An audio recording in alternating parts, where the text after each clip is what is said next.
Assalamualaikum warahmatullahi wabarakatuh. Innal hamdalillah nahmaduhu wa nasta'inuhu wa nastahdihi wa nastaghfiruh wa na'udzu billahi min shururi anfusina wa min sayyiati a'malina. Man yahdihillahu fala mudilla lahu wa man yudlilhu fala hadiya lahu. Asyhadu an la ilaha illallah wahdahu la syarika lah wa asyhadu anna Muhammadan abduhu wa rasuluh. Ya ayyuhalladzina amanu ittaqullaha wa qulu qawlan sadida yuslih lakum a'malakum wa yaghfir lakum dhunubakum wa man yuti'illaha wa rasulahu faqad faza fawzan 'azima. Alhamdulillahilladzi bi ni'matihi tatimmu as-salihat. Rabbana atina min ladunka rahmatan wa hayyi' lana min amrina rashada. Allahumma ati nafsi taqwaha wa zakkiha wa anta khairu man zakkaha anta waliyuha wa maulaha, amma ba'd.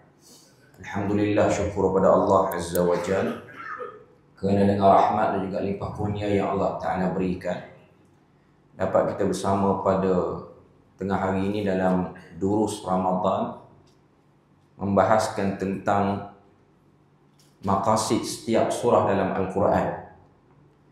Dan insya-Allah perbahasan kita pada hari ini ialah daripada surah Al-An'am, iaitu surah yang ke-6 daripada Al-Quran. Sebelum pada kita masuk tengok dengan lebih dalam apa yang terkandung dalam surah Al-An'am yang mengandungi 165 ayat ni dan berada di antara juzuk yang ke-7 dan juga juzuk yang ke-8 daripada Al-Quran, kita boleh tengok buku yang ada di tangan tuan-tuan dan puan-puan tu, iaitu buku yang telah diusahakan oleh Al-Fadhil Ustaz Luqman, dan kita boleh tengok terus pada muka surat yang ke-24, terus kepada maqasid surah Al-An'am. Kita tengok dulu apa yang ada dalam buku ni, lepas pada tu baru kita pergi kepada apa yang ada dalam Al-Quran. Memang satu benda yang bagus kalau ada dengan tuan-tuan dan puan-puan tu Al-Quran sekali, sama ada yang fizikal ataupun yang dalam telefon masing-masing ataupun apa saja gadget yang ada lah untuk kita akses Al-Quran tu dengan lebih mudah. Kita tengok dulu muka surat yang ke-24. Maqasid surah Al-An'am: taqriru aqidatit tauhid warraddu 'ala dhalalatil musyrikin. Menegaskan akidah tauhid serta menolak kesesatan golongan musyrikin. Itu ialah gambaran paling mudah dan ringkas untuk kita nampak, dan kita sentiasa akan letak poin ni bila mana kita baca surah Al-An'am. Maknanya perjalanan kita daripada ayat pertama, muka surat 128, sampailah muka surat 151. Surah Al-An'am ni daripada muka surat 128 sampai 151 dalam mushaf. Perjalanan 165 ayat itu sentiasa kita kena ikat dengan poin ini. Taqrir aqidatit tauhid, menegaskan akidah tauhid. Maknanya sebahagian besar isi dalam surah ni akan bercakap tentang tauhid. Bila mana sebut tauhid, lawannya ialah syirik. Sebab memang untuk lebih menjelaskan lagi satu-satu benda tu, kadang-kadang kita kena tahu lawannya. Jadi lawan kepada tauhid itu ialah kesyirikan. Kemudian warraddu 'ala dhalalatil musyrikin, serta menolak kesesatan golongan musyrikin. Sebab 165 ayat daripada surah Al-An'am ini, selain daripada Allah Ta'ala kemukakan hujah-hujah keesaan dia dan keutamaan tauhid berbanding segala benda dalam agama ni, termasuk dalam surah Al-An'am juga akan diterangkan tentang kesamaran-kesamaran, cakap-cakap ataupun modal perbualan orang-orang yang mengelirukan tauhid. Apa yang ada dalam surah Al-An'am ni antaranya ialah itu. Allah Ta'ala akan datangkan penentangan orang terdahulu terhadap nabi-nabi terdahulu. Apa style, pattern cakap orang-orang yang tak berapa minat dengan tauhid ataupun orang yang bercampur antara tauhid dengan syirik dalam diri dia. Jadi surah Al-An'am ni dia akan sebut semua benda tu. Semua benda tu. Syarah ringkas, kita tengok buku dulu. Surah ini menekankan peneguhan akidah tauhid dan menolak akidah syirik dengan membantah para penyembah berhala, menggunakan bukti dan juga hujah yang jelas. Ia juga membantah kepercayaan syirik mereka yang bertentangan dengan tauhid, termasuk unsur syirik dan amalan mereka terhadap binatang ternak. Jadi itu dalam perenggan yang syarah ringkas tu. Kalau kita boleh tengok dengan lebih jelas lagi, surah Al-An'am akan menjadi surah yang mengemukakan hujah.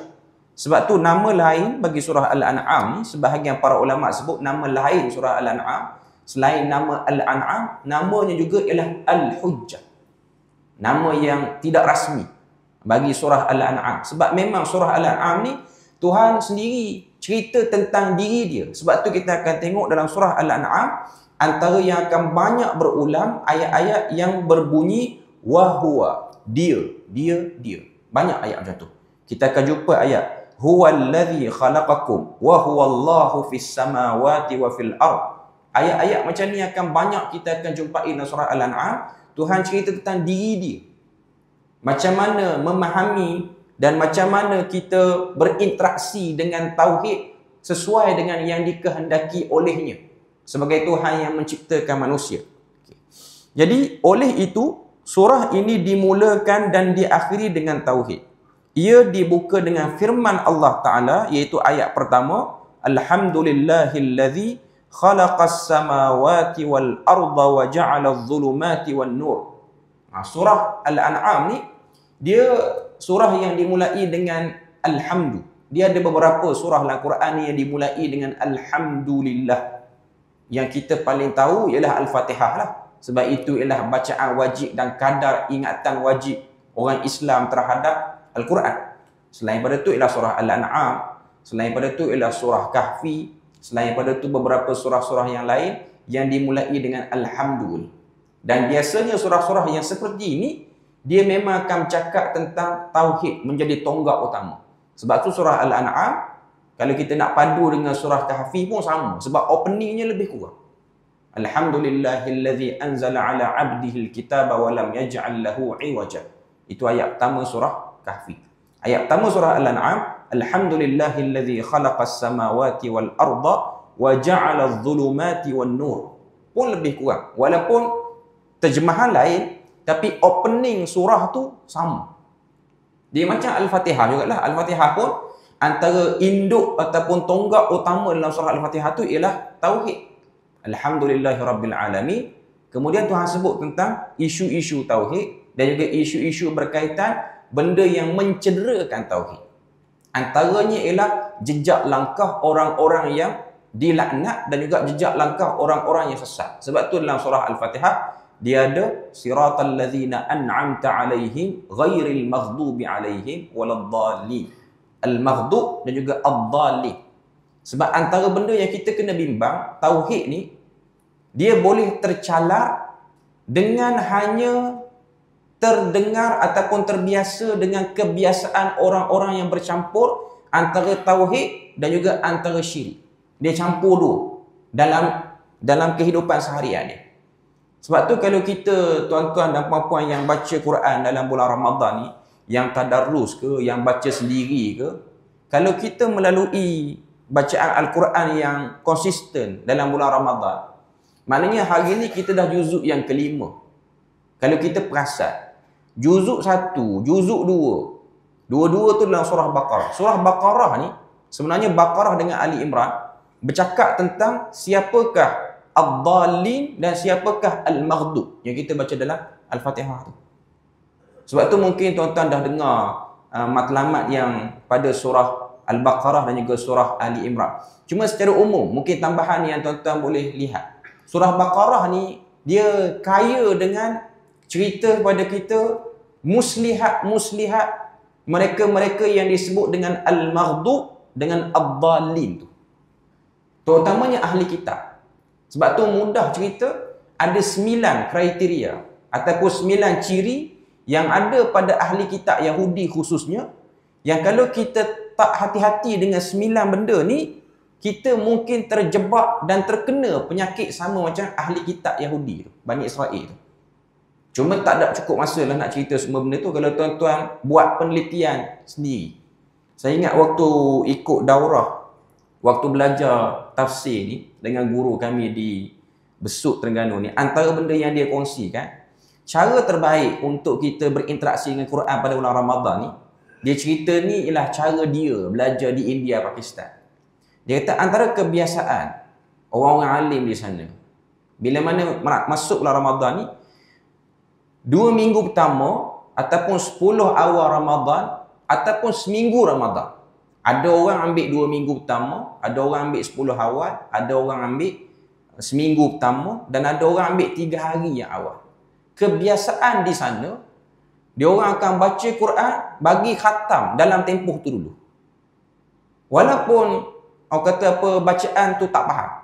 Ada yang laju 3 hari khatam, ada yang laju 10 hari khatam, ada yang laju lagi seminggu khatam, ada yang laju 2 minggu. Jadi baki tu, kalau orang ambil 3 hari, dia ada 27 hari. Kalau orang ambil seminggu, dia ada 3 minggu lagi. Kalau orang ambil 10 hari, dia ada 20 hari lagi. Kalau orang ambil 2 minggu, dia ada 2 minggu lagi. Jadi baki tu, dia akan baca Quran secara perlahan balik. Tujuan dia apa? Ambil experience baca habis dulu. Saya duk tengok kaedah tu macam make sense jugalah untuk menjadikan diri kita ni ada training awal dulu. Dia baca sepanjang-panjangnya. Baca dulu. Sebab tu kalau masjid-masjid di India, Pakistan tapi tak terbuat lah masjid di Malaysia dengan cara macam tu. Qiyam mereka pada 10 ataupun minggu pertama, biasanya mereka akan fokus khatam dulu. Memang lama. Maknanya pelaksanaan tarawih pada 10 awal, seminggu awal, 3 hari awal, memang akan ambil masa sampai pukul 3 pagi, pukul 4 pagi. Tapi bila mana dah habis khatam Quran, dia akan slow balik, pelan balik. Waktu itulah dia akan susuli dengan penerangan maqasid satu. Cuma orang belajar kaedah India Pakistan, dia akan sebut maqasid ni dengan istilah markazud da'awi ataupun disebut dengan dakwah. Dia orang tak panggil maqasid, dia orang panggil dakwah. Ni India dan Pakistan punya style. Dakwah, maqasid benda sama. Dia bukan dakwah pendakwaan mahkamah tu mungkin istilah yang digunakan oleh ulama di belah benua India. Mereka buat penekanan seperti itu. Cuma kalau tuan-tuan nak rasa sedap, kita macam hari ni tuan-tuan nak dengar tentang surah Al-An'am ni, baca habis dulu secara laju. 165 ayat. Baca habis dulu, lepas pada tu dengar penerangan, lepas tu cover baca sekali lagi. Baca yang kedua dan ketiga tu lebih perlahan. Dia nak bagi rasa je dulu. Rasa, bagi ringan lidah sebut, bagi tahu dekat mana nak wakaf iftidak yang baik supaya kita ada experience. Itu sedikit tip lah. Maksudnya untuk surah-surah yang mendatang ni, dia nak bagi tangkap lagi apa yang disampaikan tu, tuan-tuan baca dulu. Nanti dia akan nampak, dia akan boleh buat connection secara cepat kita dapat tangkap. Sebab kita dah ada experience. Dia macam kita buat revision awal. Okay. Jadi dalam surah Al-An'am ni, kalau kita tengok ayat pertama, dia mulai dengan segala puji bagi Allah yang menjadikan langit dan bumi dan menjadikan gelap dan juga cahaya. Kalau kita perhati, langit jamak, gelap pun jamak. Samawat ialah banyak langit sebab memang lapisan langit. Al-ard, muka bumi. Zulumat, zulumat itulah kegelapan demi kegelapan. Nur itu ialah mufrad, satu cahaya. Allah Ta'ala beritahu pada ayat yang pertama, dia cipta langit yang berlapis-lapis dan juga bumi sebagai hamparan yang kita duduk. Dia cipta gelap yang berlapis-lapis juga. Nak beritahu pada kita, ayat pertama lagi Allah Ta'ala nak beritahu, jaga-jaga, hati-hati, kesyirikan sangat banyak liku-liku dia. Kadang-kadang kita rasa macam kita tauhid dah, tiba-tiba terjatuh juga pada kesyirikan. Sebab kesyirikan itu digambarkan dengan zulumat, iaitu kegelapan demi kegelapan. Sebab tu dalam hadis Nabi sebut, keadaan akhir zaman, kita umat akhir zaman ni akan tertimpa dengan fitnah yang cukup dahsyat. Yang mana Nabi sifatkan fitnah itu ka qita'il laili muzlima. Potongan malam yang gelap. Maknanya di dalam waktu yang gelap, masa yang gelap, gelap yang berlapis-lapis. Itulah yang ingin diangkat dalam surah Al-An'am.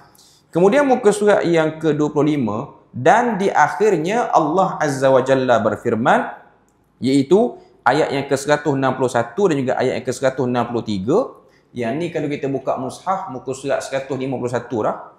Qul innani hadani rabbi ila siratim mustaqimin dinan qiyaman millata Ibrahim hanifa wa ma kana al-musyrikin.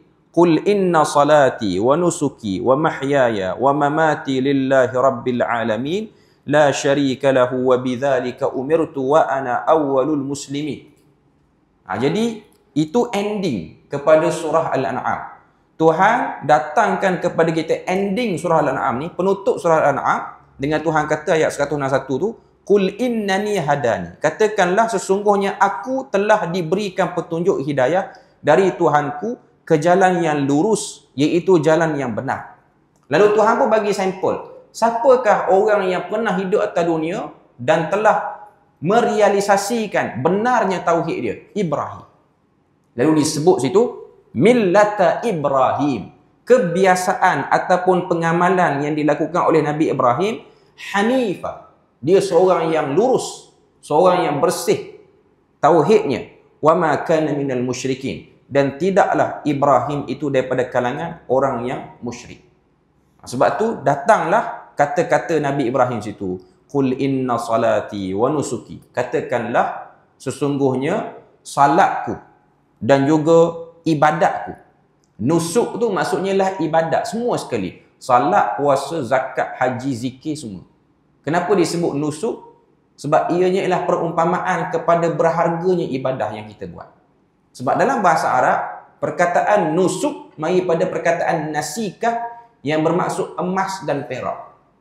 Maknanya diumpamakan ibadah yang kita buat pada Allah Ta'ala ni seperti emas dan perak. Maknanya ini ni yang tuan-tuan duk buat ni, puasa, zakat, salat, majlis ilmu, faham Quran, baca Quran, ni semua ni akan dijadikan sebagai barang pertukaran untuk dapat keredaan Tuhan di akhirat nanti. Sebab tu dia guna perkataan wa nusuki. Nusuk tu maksudnya bernilainya ibadah yang kita buat ni. Jadi kalau orang yang faham, waktu dia baca doa iftitah, dia sedang meletakkan salat yang dia buat tu, sebab ini pun bahagian pada doa iftitah. Dalam riwayat yang terkenal kan, doa iftitah yang Nabi ajar pada kita, wajjahtu wajhiya lilladzi fataras samawati wal arda hanifa wa ma ana minal musyrikin inna salati wa nusuki wa mahyaya wa mamati lillahi rabbil alamin la syarika lahu wa bidzalika umirtu wa ana awwalul muslimin. Sebahagian riwayat juga baca dengan wa ana minal muslimin. Cuma kita biasa baca habis itu ya. Dia riwayat yang penuh ialah ada sambungan lagi. Zalamtu nafsi. Allahumma anta rabbi la ilaha illa anta rabbi wa ana abduk. Zalamtu nafsi wa a'taraftu bi dhanbi. Faghfir li dhunubi jami'a wa la yaghfiru dhunuba illa anta. Itu doa iftitah. Cuma nak katanya doa iftitah tu sebelum open doa iftitah minta ampun pada Tuhan, ambil dulu beberapa ayat dalam surah Al-An'am. Jadi kita akan jumpa dalam surah Al-An'am ni ayat-ayat yang ditarik menjadi bacaan doa ibadah harian kita, iaitu doa istiftah. Sebab tu doa iftitah ni disebut sikit. Walaupun ianya sunat, tapi apa yang ditunjukkan dalam hadis, Nabi dan para sahabat tidak pernah meninggalkannya. Sama ada salat fardu ataupun salat sunat. Jadi kita dalam bulan Ramadan ni kadang-kadang qiyam, penat, letih, kadang-kadang ambil remeh tentang doa iftitah ni. Jadi yang eloknya jangan tinggal. Ambillah riwayat-riwayat yang ringan, macam riwayat daripada Umar Al-Khattab, subhanakallahumma wa bihamdik wa tabarakasmuk wa ta'ala jadduk wa la ilaha ghairuk. Baca. Jangan sekali-kali meremehkan doa iftitah. Sebab doa iftitah ni ialah ucapan-ucapan iqrar, ucapan-ucapan penetapan jiwa sebelum nak meneruskan ibadah salat. Ianya ialah benda penting. Kalau tak saja-saja Nabi sampai 9 riwayat, 12 riwayat doa iftitah. Maknanya perhatian Nabi terhadap doa iftitah tu besar. Dan salah satunya lah yang ada dalam surah Al-An'am ni, yang akan kita tengok nanti. Okay. Jadi apa yang dalam buku kita ni ialah gambaran awal yang kita boleh tengok maqasid yang ada dalam surah Al-An'am. Tuan-tuan baca ayat 1 sampai ayat 65, jangan pernah tersasar. Kekal dengan isu tauhid dan kesamaran dalam tauhid. Itu yang akan ada, yang akan kita temui dalam surah Al-An'am keseluruhannya. Okey. Sekarang kita nak tengok mushaf pula. Dalam buku kita dah habis dah. Yang ni ialah tambahan-tambahan maklumat dalam mushaf yang tuan-tuan boleh tengok. Mengikut apa yang saya ambil daurah dulu beberapa tahun yang lepas, daurah tafsir ni, surah Al-An'am ni bahagi dua bahagian untuk nampak lebih jelas.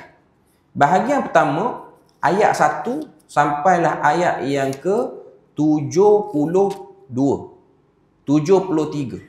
Ayat 1 sampai 73 bahagian pertama surah Al-An'am.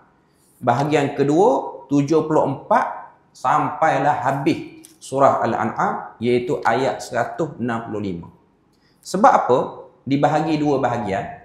Sebab bila mana Tuhan nak cerita tentang tauhid dan benda yang boleh kacau tauhid, boleh cederakan tauhid dalam surah Al-An'am, Allah Ta'ala jadikan dalam surah Al-An'am ni ada dua fasa penerangan. Dekat mana tauhid boleh kukuh, dekat mana tauhid boleh luntur. Contoh-contoh orang yang bertauhid pun Tuhan bawa sekali. Untuk bahagian pertama, ayat 1 sampai 73, ianya bersifat teori semata-mata. Dia tak ada pun nukilan sejarah, tak ada. Sebab tu mungkin istilah yang digunakan oleh para ulama di tanah Arab, mereka akan guna uslub ni ialah uslub takrir. Menetapkan. Tuhan beritahu. Ayat 1 sampai ayat yang ke-73 ni, semua Tuhan beritahu. Dia siapa, dekat mana yang tak kena, ideologi apa yang salah, ideologi apa yang tak betul, meremehkan malaikat, meremehkan Nabi, semua keterangan. Ataupun istilah yang digunakan oleh orang belajar kaedah India Pakistan, dia panggil dalil akli, dalil akal. Semua ayat-ayat tu kita guna akal, kita boleh faham. Kalau kita ni akal kita sihat, walaupun tak belajar tinggi pun akal dia sihat. Maknanya orang tunjuk warna putih, dia sebut putih. Orang tunjuk warna hitam, dia sebut hitam. Itu akal sihat tu. Maknanya 73 ayat ni dapat difahami dengan mudah, clear. Sebab ianya ialah dalil akal. Masuk ayat 74, sampailah ayat yang ke-165, dia panggil uslub talqin. Istilah yang digunakan. Iaitu Tuhan datangkan sampel. Siapakah orang yang pernah hidup lebih awal pada kamu, tauhid dia okey. Tuhan iktiraf tauhid dia. Kita akan tengok dalam surah Al-An'am ni ada lebih kurang 12 ke 13 orang nama Nabi-Nabi yang disenaraikan sebagai sebaik-baik pemilik tauhid dalam hati. Maknanya orang yang paling baik tauhid dalam hati. Dimulai dengan Nabi Ibrahim dan beberapa Nabi yang lain. Ataupun istilah yang digunakan sebagai dalil nakli pun ada. Dalil nakli ni ialah dalil-dalil nukilan sejarah umat lampau, dan sejarah tu datang daripada kalangan orang-orang yang terbaik tauhidnya atas muka dunia. Okey. Jadi tu dua bahagian yang tuan-tuan boleh nampak dalam surah Al-An'am. Satu bahagian teori, satu bahagian lagi testimoni orang yang pernah hidup atas muka dunia, tauhid dia okey dan Tuhan redha dia. Itu yang tuan-tuan boleh nampak. Jadi bila mana kita baca surah Al-An'am, kita dah dapat satu gambaran. Saya sekarang berada pada part pertama. Kalau tuan-tuan baca ayat 1 sampai ayat 73, saya sekarang part pertama. Part pertama ni hanya bersifat teori. Dia macam hanya maklumat saja. Allah Ta'ala itu Esa, dia buat langit bumi, dia turun malaikat, malaikat tak ada jantina, hormat Rasul, patuh taat pada dia. Itu semua maklumat. Masuk bahagian kedua, dia pun cerita pengembaraan Nabi Ibrahim mencari tauhid. Bermula dengan tengok bulan, tengok langit, tengok bintang, tengok matahari. Macam mana dia nak realisasikan tauhid. Lepas tu datang cerita Nabi-Nabi lain. Lepas pada tu datang beberapa lagi syubhat. Syubhat ni kesamaran. Cakap-cakap orang pada zaman Nabi Ibrahim ataupun zaman Nabi-Nabi tertentu yang ada unsur nak bagi keliru pada tauhid ni. Antaranya ialah suatu benda yang selalu diangkat oleh masyarakat pada waktu tu, penentang-penentang wahyu ni, ialah isu kebangkitan lepas pada mati. Tak percaya kita ni akan dibangkitkan balik. Mati tu percaya, tapi cerita bangkit lepas mati tak percaya. Antaranya dia orang akan persoal, macam mana tulang yang dah hancur berkecai, yang disebut sebagai ramim, istilah dia dalam Al-Quran, Tuhan nak impun balik. Daripada surah Baqarah lagi dok ada cerita ni. Memang manusia yang tidak kenal tauhid dan mata hatinya buta, dia memang akan bermasalah untuk memahami. Sebab sebahagian manusia dia telah menjadikan logik sebagai dia punya kayu ukur. Jadi bila mana logik duduk depan, dia akan susah untuk berinteraksi dengan Al-Quran. Sebab Al-Quran ni, tidak semua ayat akan datang dengan logik. Dia akan datang juga ayat yang tak logik. Sebab tu kita baca surah Baqarah, kita akan bertemu cerita sebahagian riwayat Israeliat kata tu Nabi Uzair. Ayat 253 ke 50 berapa, saya tak ingat dalam Quran. Tapi dia awal juzuk yang ketiga. Cerita dimatikan, ditidurkan selama 100 tahun. Kita biasa dengar yang Ashabul Kahfi tu 309 tahun. Dalam surah Baqarah ada cerita, satu orang lelaki, dia lalu satu kampung yang dah hancur. Dia pun terfikir, macam mana Tuhan nak hidupkan kampung yang dah hancur? Tuhan pun matikan dia 100 tahun. Ada riwayat kata lelaki tu ialah Nabi Uzair. Tapi dalam Quran tak sebut namanya Uzair. Dia bangkit lepas 100 tahun, dia tengok makanan dia tak rosak, tapi binatang tunggangan dia dah jadi tulang belulang. Dah 100 tahun. Tapi Tuhan jadikan benda yang luar pada logik akal, makanan yang sepatutnya lebih cepat musnah, 100 tahun tak musnah. Maksudnya Allah Ta'ala nak beritahu, ada benda-benda Allah Ta'ala urus takbir atas muka bumi ni, ianya luar daripada logik akal. Jadi kita yang baca surah Al-An'am, apa yang tuan-tuan nak letak dalam diri? Bila mana kita bertauhid pada Allah Ta'ala, kita mengesakan Allah Ta'ala, satu bahagian dalam mengesakan Tuhan tu ialah percaya Allah Ta'ala bila mana dia campur tangan urusan kita tu akan diurus oleh dia dengan cara yang kita logik akal ataupun cara tak logik akal. Itu tanda orang ada tauhid. Tanda orang ada tauhid ni, dia bila mana dia buat urusan, dia ambil asbab. Sakit, berubat. Tapi boleh tak Allah Ta'ala menyembuhkan sakit tanpa jalan perubatan yang kita ambil? Jawapannya boleh. Tapi Tuhan suruh kita ambil asbab. Tapi kalau Tuhan izinkan, dia akan berlaku dengan cara yang lebih ajaib lagi. Itu tanda orang bertauhid. Kalau orang yang ada masalah pada tauhid, dia akan objek benda ni, dia akan lawan benda ni. Akhirnya dia akan pergi kepada tak, ni mesti usaha orang ni mesti kehebatan ubat ni mesti itu, ni mesti ini. Sedangkan orang Islam dipasak untuk sentiasa mempertahankan tauhid dia tiap-tiap lepas salat. Dalilnya kena baca ayat kursi lepas salat. 5 waktu kena baca. Sebab ayat kursi ni dah pasak pada tauhid. Kan kita tengok Allahu la ilaha illa huwal hayyul qayyum.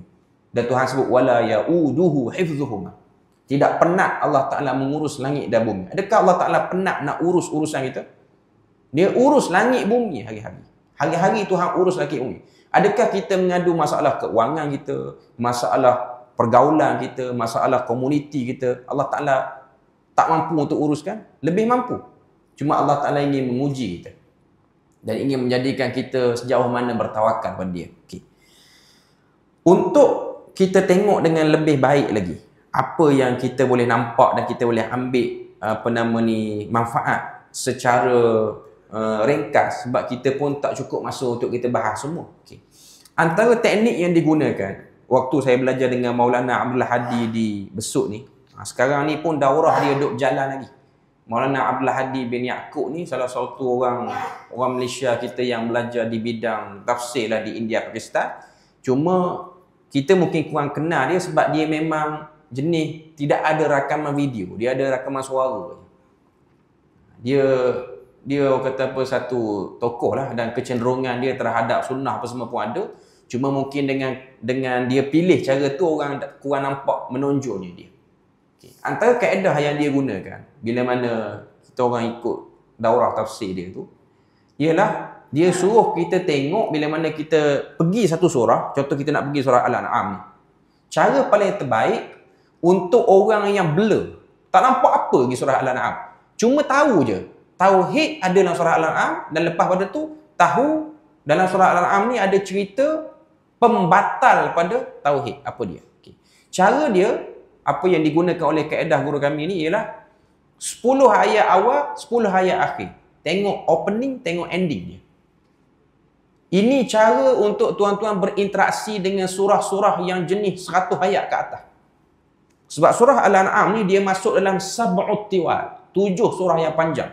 Al-Baqarah 286, Ali Imran 200, An-Nisa 176, Al-Maidah 120, lepas pada tu Al-An'am 165, Al-A'raf 206,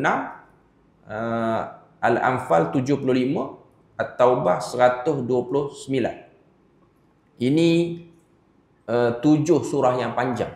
Dalam hadis riwayat Ahmad, Nabi sebut, man akhadha bi sab'it tiwal falahu habr atau kama qala. Siapa-siapa yang teliti 7 surah ni, Allah Ta'ala akan beri pada dia ilmu yang banyak. Dan ilmu yang banyak tu ialah ilmu tentang tauhid.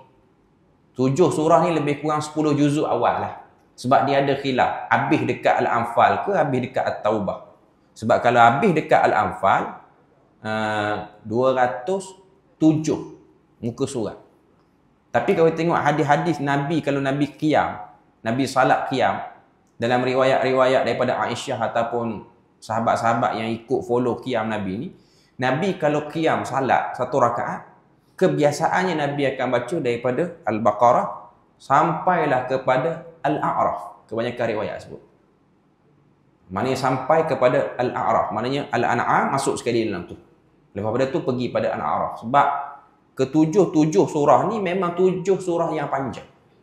Cara dia untuk kita lebih ringan berinteraksi dengan surah ni, tuan-tuan ambil 10 ayat awal, 10 ayat akhir. Baca dulu, tengok terjemahan. Tengok 10 ayat awal. Lepas tu 10 ayat akhir.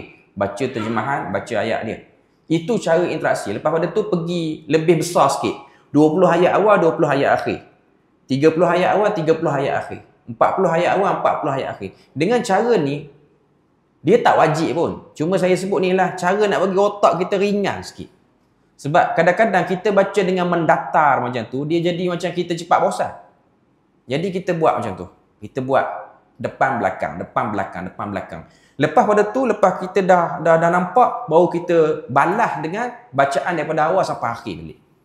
Cara ni lambat memang lambat. Tapi kalau dapat dia seronok.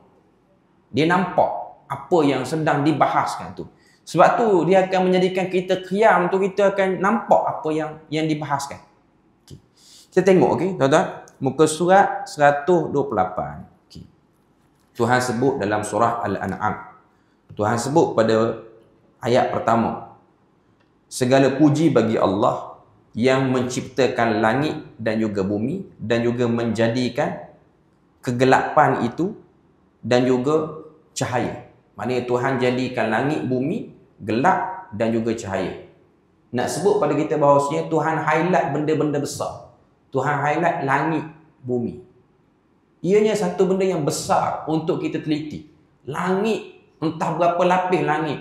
Bumi, bawah bumi pula ada berapa. Tiba-tiba Tuhan pasangkan langit dan bumi itu dengan cahaya dan juga gelap. Kemudian Tuhan tutup ayat pertama, thummal ladzina kafaru bi rabbihim ya'dilun. Tuhan kata, namun demikian orang-orang kafir masih menyengutukan Allah Azza wa Jal dengan sesuatu. Cuma kalau kita tengok terjemahan dia akan terjemah macam tu. Kita kena fokus pada ayat pertama tu, perkataan ya'dilun. Ya'dilun maksudnya ialah menyamaratakan, i'tidal. Antara perbuatan jenayah orang kafir Quraisy, menyamaratakan sesetengah sembahan dengan Allah Ta'ala. Duduk sama level. Berhala-berhala yang mengelilingi Kaabah disama levelkan dengan Allah Ta'ala. Ini jenayah yang paling dahsyat dilakukan oleh masyarakat Arab jahiliyah kerana telah tersilap orang menjadikan penasihat. Mereka jadikan penasihat dia orang siapa? Ahli kitab. Mereka belajar dengan Yahudi. Yahudi ni ambil kesempatan atas butanya masyarakat Arab terhadap wahyu, dan Yahudi ni pula walaupun ada wahyu, mereka tidak jujur dengan wahyu. Mereka memalsukan isi wahyu. Dan akhirnya apa yang terjadi pada masyarakat Arab jahiliah pada waktu itu, atas nama ajaran Nabi Ibrahim, mereka telah melakukan jenayah, iaitu mewujudkan seruan-seruan yang setara dengan Tuhan. Tapi dahsyatnya masyarakat Arab jahiliah ni, mereka dakwa mereka penyambung ajaran Nabi Ibrahim. Sebab tu cerita dalam surah Al-An'am ni kita akan jumpa banyak cerita Nabi Ibrahim. Sebab Allah Ta'ala nak beritahu, semua yang kamu dakwa, ni Nabi Ibrahim punya ajaran. Ni Nabi Ibrahim punya ajaran. Tak, Nabi Ibrahim berlepas diri daripada apa yang kamu buat. Nabi Ibrahim tak ikut pun haji kamu buat, tak ikut ibadah macam kamu buat. Nabi Ibrahim tidak menyucikan Baitullahil Haram dengan cara yang kamu buat. Sebab tu nama Nabi Ibrahim banyak kali disebut dalam surah Al-An'am sebagai bukti balas. Nak balas balik maklumat-maklumat yang telah dikelirukan dan dicelarukan oleh ahli kitab yang dia orang ajar pada musyrikin Mekah pada waktu tu. Sebab kalau tuan-tuan tengok kan, kalau kita cuba andaikanlah kita hidup pada zaman Nabi ni, bukan mudah untuk kita mendepani fitnah tauhid pada waktu tu. Sebab tauhid telah dikelabui dengan suasana masyarakat pada waktu tu yang memang menilai orang daripada tahap intelektual ataupun tahap kehebatan pemikiran satu-satu orang tu. Hatta zaman kita pun. Maksudnya, tuan-tuan boleh bayang, Nabi, Tuhan jadikan Nabi ni tak pergi jalan jauh. Nabi ni duduk di Mekah, paling jauh pun Nabi pergi ke Syam. Nabi ni pula tak pandai menulis, tak pandai membaca. Itu riwayat yang masyhur. Orang muda, tak ada ayah, tak ada mak juga pada waktu tu, yatim. Apa posisi ataupun apa gambaran ataupun apa keadaan diri kita kalau kita hidup zaman tu lah, kalau kita hidup zaman tu. Tuan-tuan boleh bayang, ahli kitab Yahudi ni yang selalu datang ziarah ke Mekah ni, dia orang dengan jubah dia orang yang kemah, dengan cakap-cakap dia orang yang kemah, jalan ni bawa kitab. Ahli kitab dulu jalan ni bawa kitab. Dia bawa kitab dan yang pandai baca kitab dia je. Musyrikin Mekah tak erti baca kitab. Setiap kali dia nak baca kitab, dia akan buka walaupun ayat tu dia tukar. Sebab tu surah Baqarah Tuhan cerita tentang buruknya lidah mereka telah mengubah kitab. Sebab tu riwayat Israiliyat menyebutkan antara jenayah yang mereka buat ialah mereka ubah ayat dalam kitab dulu. Dalam kitab Taurat ni ada ayat kata idza ja'akum Muhammadun farhamuh. Bila mana datang pada kamu Muhammad, rahmatilah Muhammad. Itu ayat dalam kitab dulu. Tapi dia orang ubah. Idza ja'akum Muhammadun farjumuh. Bila mana datang Muhammad, rejamlah dia. Dia ubah daripada ha jadi jim. Itu Tuhan sebut dalam surah Ali Imran. Tuhan kata antara jenayah mereka ialah yalwuna alsinatahum bil kitab litahsabuhu minal kitab wa ma huwa minal kitab. Meliuk lentukkan lidah untuk kata ni fakta pada kitab sedangkan tu bukan pada kitab. Tuhan nafikan. Jadi nak sebut pada kita, saya nak cuba gambarkan turunnya surah Al-An'am ni. Sebab tu sebahagian para ulama sebut ianya juga menjadi tasliyah kepada Nabi dan juga para sahabat. Tasliyah ni ialah penenang hati Nabi dan juga para sahabat. Sebab mati punca ataupun mati akal nak bagi hujah pada mereka ni bahawasanya ilmu yang diorang ambil pada ahli kitab tu semua tak betul. Sehingga turun Quran menafikan semua sekali. Sebab ahli kitab jual nama Nabi Ibrahim. Pemimpin Quraisy pun jual nama Nabi Ibrahim. Dia orang ni orang kemah. Tuan-tuan boleh bayang, kalau kita hari ni kita tengok satu orang muda. Lepas pada tu orang pun beritahu dia ni sekolah tak habis. Tapi yang dia cakap tu betul. Tapi ahli kitab ni sekolah tinggi, belajar, banyak menguasai banyak bahasa. Tidak mudah. Sebab tu saya bila mana duk fikir benda ni, inilah kot antara sebab sebahagian para sahabat bila mana ada tabi'in ni dia puji sahabat. Kalau tak silap, Miqdad bin Al-Aswad yang dipuji oleh satu orang tabi'in. Tabi'in tu kata, untunglah dua mata kamu kerana pernah bertemu dengan Nabi. Miqdad kata, tak payah sebut macam tu. Bersyukur je dengan apa yang kamu dapat sekarang. Kamu jadi tabi'in tak sempat tengok Nabi, selesai. Sebab kami yang sempat tengok Nabi ni, Kami berperang dalam jiwa, berperang dengan perasaan. Nak ikut tak lelaki ni? Bukan mudah. Tuan-tuan belajar kita ini, kalau Tuhan takdirkan kita jadi orang hidup sesama dengan Nabi, tuan-tuan boleh agak tuan-tuan nak duduk belah mana? Bukan mudah. Tambah-tambah kita yang jenis minat pengaruh, minat populariti ni, mudah rebah dengan benda-benda macam tu. Walaupun turun surah Al-An'am. Sebab kalau tengok dalam surah Al-An'am ni, antara ayat yang juga besar yang Allah Ta'ala sebut ialah tentang keagungan Al-Quran tu. Allah Ta'ala sebut 2 kali dalam surah Al-An'am ni tentang Al-Quran itu sifatnya ialah mubarak, iaitu memberi kebaikan. Syaratnya ialah memang kita kena berikan waktu kita sebanyak mungkin kepada Al-Quran tu sendiri, baru kita akan dapat benda tu. Kalau tengok pada bahagian pertama, iaitu ayat 1 sampai ayat 73 tu, sekali Tuhan sebut tentang kebesaran Al-Quran. Lepas tu pada bahagian yang kedua, iaitu penutup ataupun penghujung kepada surah Al-An'am ni pun, Tuhan sebut tentang fungsi Al-Quran itu ialah kitabun mubarak. Tuhan sebut tentang Al-Quran itu ialah pemberi kebaikan-kebaikan yang banyak. Maknanya di dua-dua bahagian tu ada disebut tentang kemuliaan Al-Quran. Okay. Kalau kita tengok pada bahagian pertama ataupun muka surat pertama tu, Allah Ta'ala dia senaraikan semua sekali tentang benda-benda penting. Contoh ayat kedua kita tengok. Huwallazi khalaqakum min tinin thumma qada ajala. Mula-mula Tuhan kata dia cipta langit bumi. Lepas pada tu Tuhan kata dia yang menciptakan kamu daripada tanah, thumma qada ajala, dan dia tetapkan pada kamu kematian. Wa ajalun musamman indah. Sebab memang cara nak mantapkan, mengesakan Tuhan dalam jiwa kita, tengok langit bumi, lepas tu tengok diri sendiri. Ianya ialah proses yang ambil masa lama untuk memantapkan jiwa kita. Sebab tu kalau kita perhati kan, kalau tuan-tuan ada Quran dah di tangan tu, kita pergi pada ayat yang ke 74 sampailah ayat yang ke 80. Ini bahagian kedua.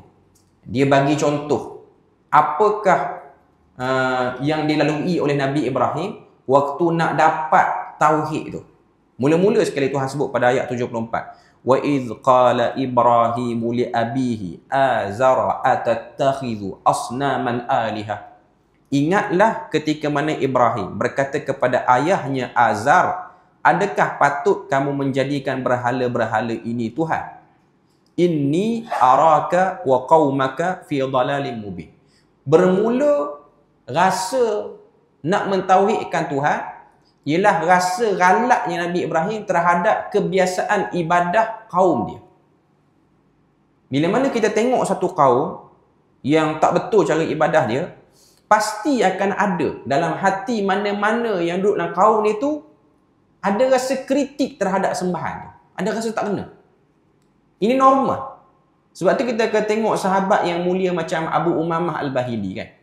Dia nak tinggalkan agama yang dianuti oleh kaum dia. Abu Umamah Al-Bahili ni ialah satu sahabat daripada kabilah Al-Bahilah yang duduk di pinggir kota Mekah. Mereka ni sembah berhala juga. Tapi diorang ada ritual yang lebih dahsyat lagi, iaitu ritual diorang ni diorang akan sembah matahari dan diorang akan sembelih binatang, tadah darah tu, dan diorang akan minum.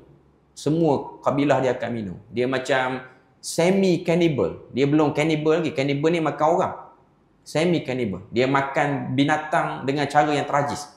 Sehinggalah dia datang rasa nak dapat tauhid tu lepas dia dengar mantra ataupun ucapan ketua kabilah yang di kepala sembah matahari tu. Dia kata, wahai Tuhan yang duduk ataupun wahai matahari, laknatlah lelaki muda di Mekah yang mencela berhala-berhala. Itu sebahagian riwayat. Jadi ketua kabilah sebut macam tu. Dia yang muda ni dia rasa macam, siapa lelaki tu? Dia cela apa? Berhala. Dia kata apa? Yang menyebabkan dia pergi ke Mekah dan dia dengar apa Nabi kata dan akhirnya dia rasa tak ada apa pun. Dia masuk Islam.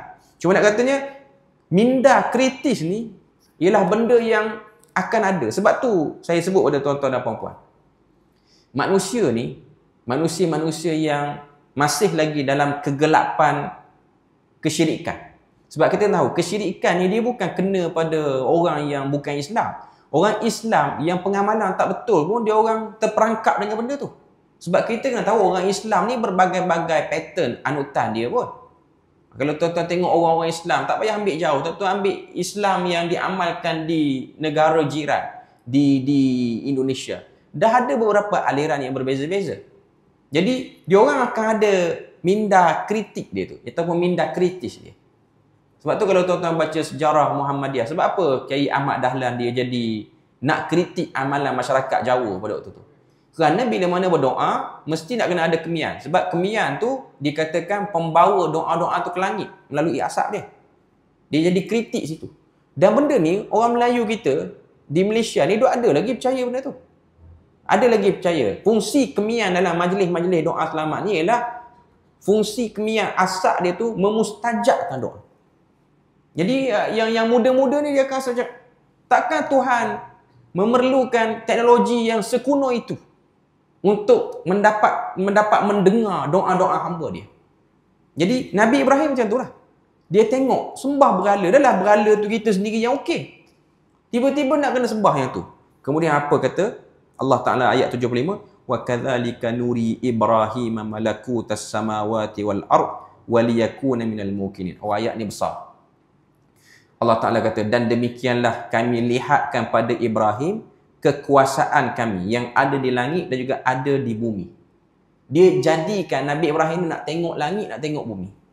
Waliyakuna minal muqinin. Sehingga Nabi Ibrahim itu dilatih menjadi orang yang yakin. Sebab tu kita tuan-tuan, antara sunnah bangkit pada tidur kena baca ayat-ayat akhir pada Ali Imran. 190 sampai 200. 190 Ali Imran apa dia? Inna fi khalqis samawati wal ardi wa ikhtilafil laili wan nahar la ayatil liulil albab. Dia training dia sama je training Nabi Ibrahim.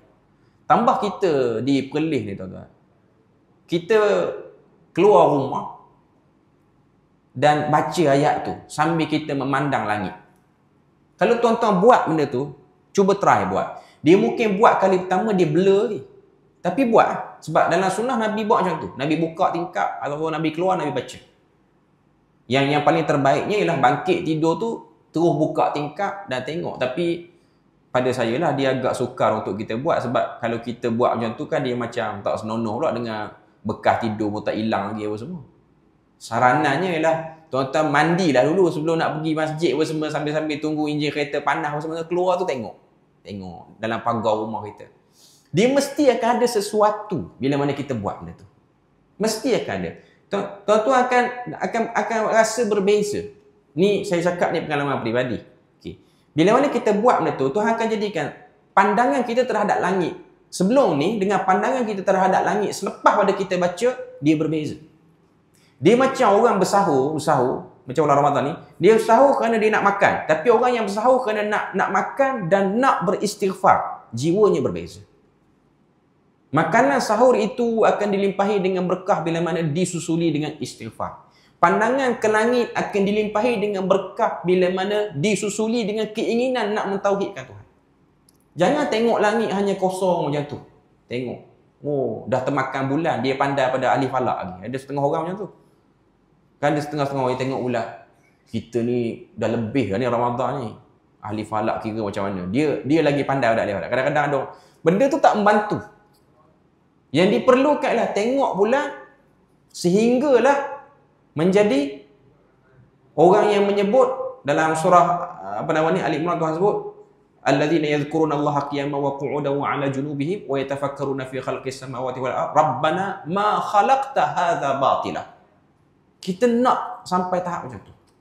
Jadi memang sebenarnya latihan untuk dapat tauhid ni kena tengok alam. Kebetulan tuan-tuan berada di Perlis ni, alam di Perlis ni masih belum tercemar dengan kemodenan. Jadi itu ada nilai tambah untuk tuan-tuan tengok. Maknanya sebelum pergi masjid tengok alam. Lepas balik masjid pun tengok alam. Sebab orang kata apa, itu ialah waktu-waktu yang terbaik untuk mempelajari sesuatu. Tuan-tuan tengok macam mana burung-burung keluar pada sarang. Dia macam ada satu arahan yang menyebabkan mereka keluar.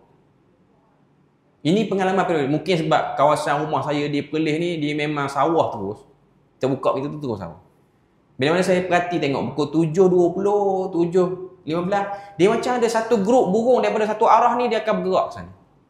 Dan pergerakan itu sama. Seminggu saya tengok, sama saja.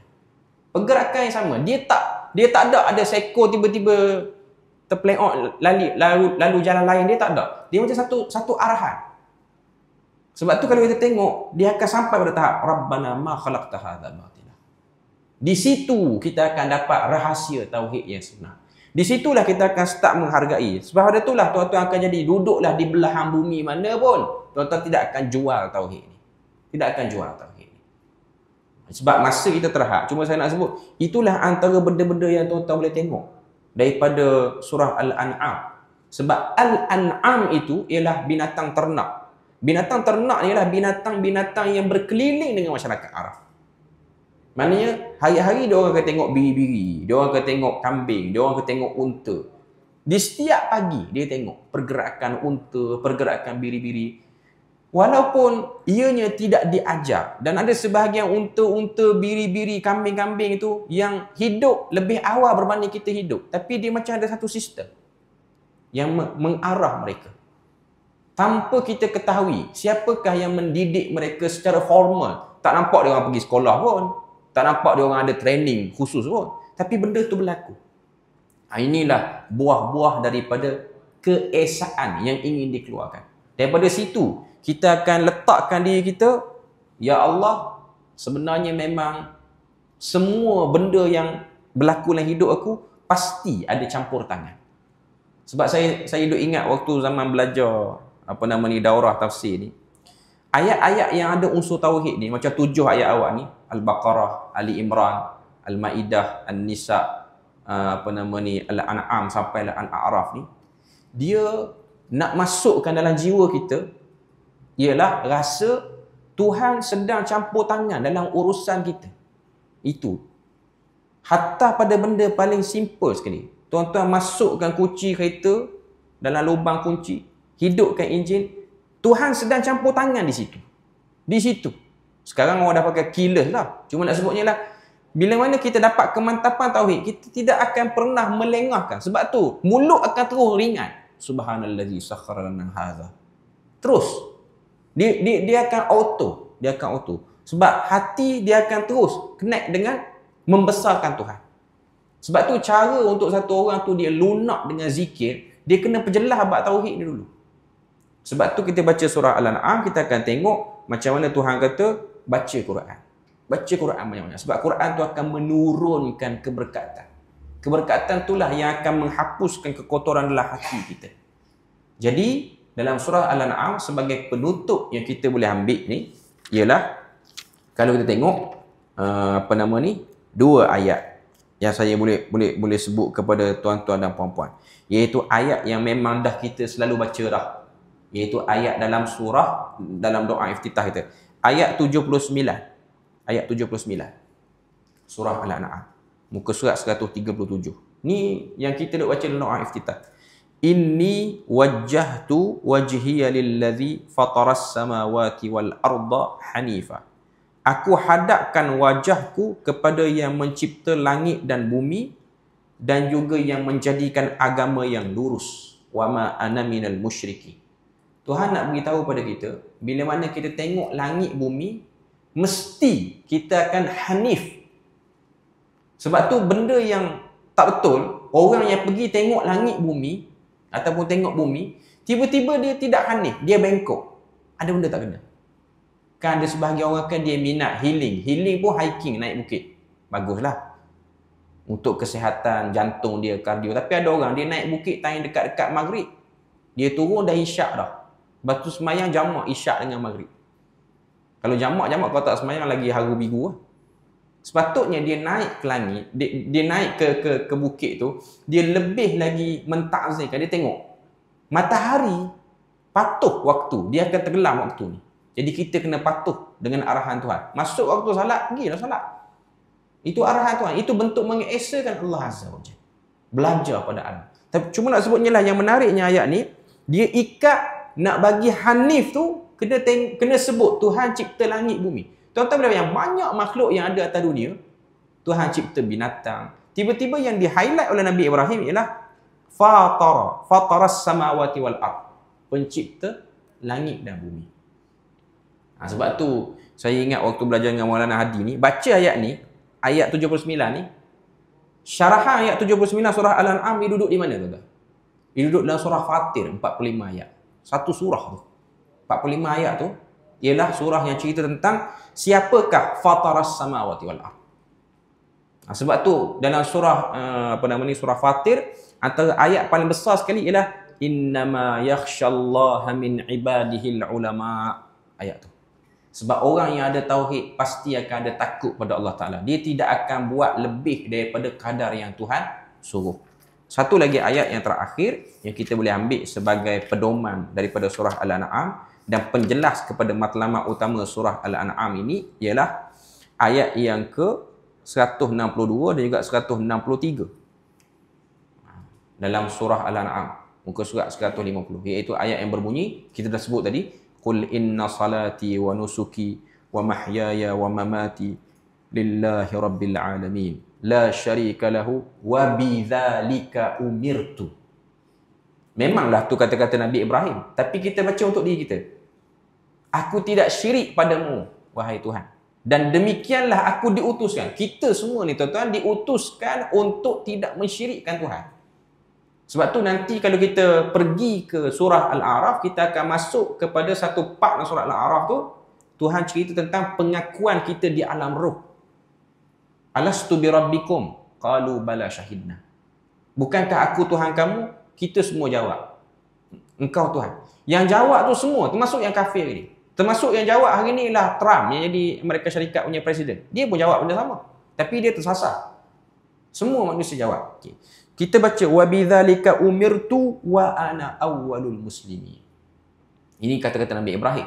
Cuma nak sebutnya lah, bila mana kita baca tu, dia akan memasukkan elemen-elemen menghancurkan keakuan, menghancurkan daya upaya kita kepada segala urusan dunia kita.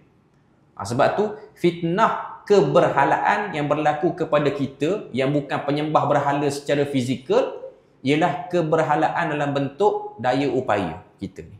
Zaman kita ni, daya upaya wang ringgit. Itu yang boleh menjadi punca-punca keberhalaan kita. Sebab kita rasa tak apa, saya ada duit, saya boleh buat. Okey, tak apa, saya ada kudrat, saya boleh buat. Saya muda lagi, saya kuat lagi, saya boleh buat itu, buat ini. Bahaya. Baca surah Al-An'am, dia nak runtuhkan benda tu. Supaya kita sedar diri kita ni, saya ingat guru kata dia sebut, kita ni kalau tak kena gaya, kita boleh jadi macam Al-An'am. Sebab tu dalam Quran pun Tuhan sebut ulaika kal an'am bal hum adall. Manusia kalau dia tak reti guna panca indera, mereka pun jadi binatang ternak, bahkan lebih teruk. Jadi kalau kita melihat binatang ternak, kita akan jadi orang yang tauhid pada Allah Ta'ala, mulia kita. Kalau kita tak nak tengok binatang ternak, kita akan jadi macam dia orang. Sama saja. Wallahu a'lam. Kita berpada situ saja untuk kali ini. Moga Allah Ta'ala beri rahmat dan berkat. Allah Ta'ala jadikan kita orang-orang yang benar-benar menghargai tauhid dan menyayangi tauhid dan mempertahankan tauhid dalam diri kita. Subhanakallahumma wa bihamdika asyhadu an la ilaha illa anta wa astaghfiruka wa atubu ilaik. Wassalamualaikum warahmatullahi wabarakatuh.